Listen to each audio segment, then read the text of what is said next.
Assalamualaikum warahmatullahi wabarakatuh. Selamat pagi anak-anakku yang solih dan solehah. Bagaimana kabarnya hari ini? Semoga kita semua selalu diberikan kesehatan dan dilindungi oleh Allah Subhanahu wa Ta'ala.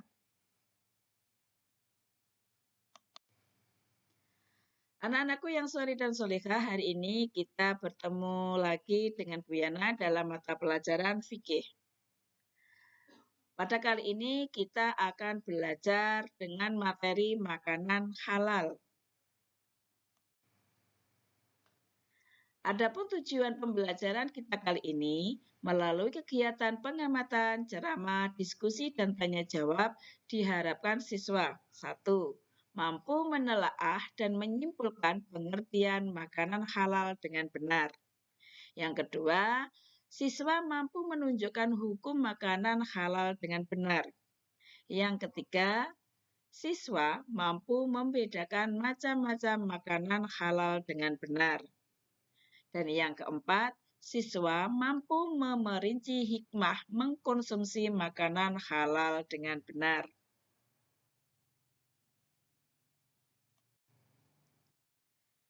Anak-anakku yang solih dan solihah, pernahkah kalian mendengar kata makanan halal? Apa itu makanan halal? Baiklah, kalau anak-anak belum mengerti tentang apa itu makanan halal, Ibu akan sampaikan materinya. Tolong kalian perhatikan ya. Pengertian makanan halal. Menurut bahasa, kata makanan berasal dari kata makan, sedangkan dalam bahasa Arab disebut dengan kata al-ta'am atau al-at'imah yang artinya makan makanan. Menurut istilah, kata halal berasal dari bahasa Arab yang artinya membolehkan, memecahkan, membebaskan, dan lain-lainnya. Secara terminologi atau istilah, kata halal diartikan sebagai sesuatu yang apabila dilakukan tidak mendapat hukuman atau dosa. Dengan kata lain, halal dapat diartikan sebagai perbuatan atau segala sesuatu yang diperbolehkan dalam syariah agama Islam. Jadi, makanan halal dapat diartikan sebagai semua makanan yang diperbolehkan oleh Allah dan Rasul-Nya untuk dikonsumsi oleh manusia. Yang kedua, hukum makanan halal. Pada dasarnya, segala sesuatu yang diciptakan Allah SWT bagi manusia adalah mubah atau dibolehkan. Dengan kata lain, bahwa semua makanan pada dasarnya adalah halal sampai ada dalil yang menyebutkan bahwa makanan tersebut haram hukumnya untuk dikonsumsi. Beberapa ayat dalam Al-Quran menyebutkan tentang ketentuan makanan halal dan perintah untuk mengkonsumsi makanan halal dan menjauhi makanan haram. Di antara adalah yaitu surat Al-Baqarah ayat 29 yang berbunyi Huwallazi khalaqalakum ma fil ardi jami'an tsumma stawa ilas sama'i fasawwahunna sab'a samawat wa huwa bikulli syai'in alim. Yang artinya, dialah Allah yang menciptakan segala apa yang ada di bumi untukmu. Kemudian dia menuju ke penciptaan itu langit, lalu dia menyempurnakannya menjadi 7 langit. Dan dia maha mengetahui segala sesuatu. Yang kedua, itu surat Al-Ma'idah ayat 88 yang berbunyi wa kulu mimma razaqakumullahu halalan thayyiba wattaqullahalladzi antum bihi mu'minun. Yang artinya, dan makanlah dari apa yang telah diberikan Allah kepadamu sebagai rezeki yang halal dan baik.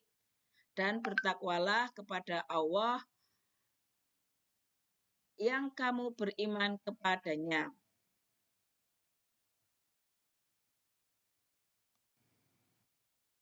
Yang ketiga, macam-macam makanan halal.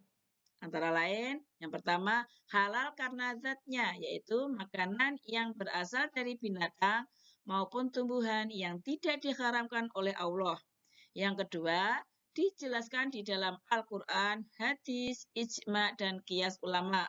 Yang ketiga, bermanfaat bagi pertumbuhan kesehatan manusia, tidak merusak badan, akal, maupun pikiran.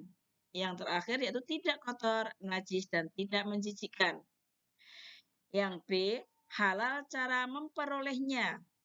Pada dasarnya, semua makanan adalah halal, dan apabila zatnya halal, maka makanan dapat menjadi haram tergantung bagaimana cara memperolehnya. Makanan halal dapat menjadi haram apabila diperoleh melalui hasil mencuri, melakukan perbuatan menipu, hasil riba, dan maupun korupsi, dan lain sebagainya. Yang ketiga yaitu halal cara mengolah atau memprosesnya. Apabila makanan sudah diperoleh dengan cara halal, dengan bahan baku yang halal pula, namun jika makanan tersebut diproses dengan menggunakan sesuatu yang haram, misalnya alat yang bekas masa digunakan untuk memasak makanan haram, atau bahan-bahan lain yang tidak diperbolehkan atau diharamkan untuk dikonsumsi, maka makanan tersebut bisa menjadi haram. Yang keempat, halal cara menyajikan, mengantarkan, dan menyimpannya. Ketiga proses tersebut dapat mengubah status makanan dari halal menjadi haram.